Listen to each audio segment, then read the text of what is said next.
Olunaku lw'eggulo omukulembeze w'eggwanga Yoweri Kaguta Tebulhabulwa Museveni yasisinkanye abasirikale okuva mu ggwanga erya Zimbabwe abawerera ddala 32 era n'abasibirira entanda ey'okubasobozesa okumalako mu nsi ejjudde okusoomoozebwa naddala mu bulamu bw'abakuumaddembe. Bano yabasisinkanidde mu maka g'obwa Pulezidenti Entebbe n'akkaatiriza obukulu bw'empagi z'ekibiina ky'akulembera ekya NRM ezikiyambye okukulaakulana.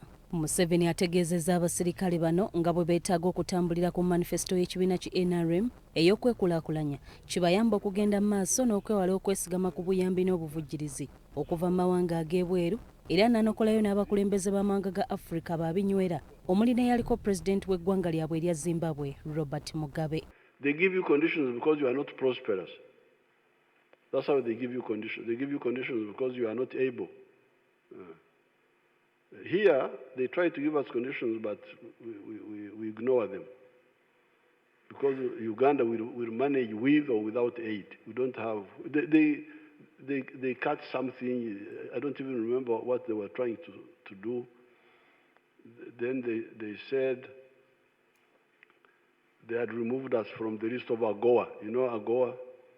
One thing. So it's not strength. We have strength. At that time, our strength was ours, plus the support we were getting from the socialist countries.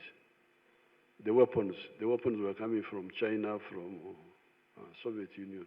Museveni agamba nti amawanga ga Africa okukendeeza ku kwesigama ku buyambi bw'abazungu buli muntu kimugwanidde okwenyigira mu kukola ebintu ebivaamu ensimbi n'okubitunda kisobozese eggwanga okukulaakulana. Pulezidenti Museveni agamba nti eggwanga bwe lyesigama ku bintu ebyo byokka ebyesigamye ku nkulaakulana wamu n'obukuumi n'ebyenfuna kirisobozesa okukula n'okwewala amawanga amalala okweyingiza mu nsonga z'amawanga ago.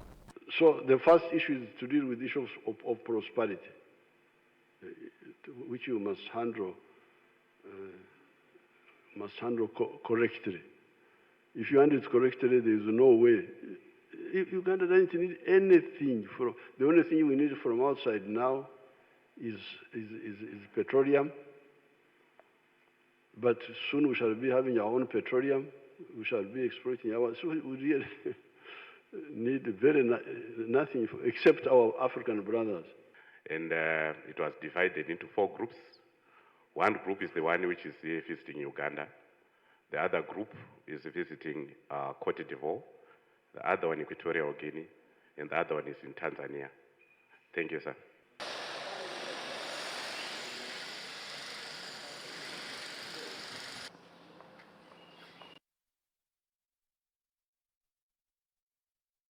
Ngubazi beyi mu gombola y'e Kyannamukaka mu district y'e Masaka okuziika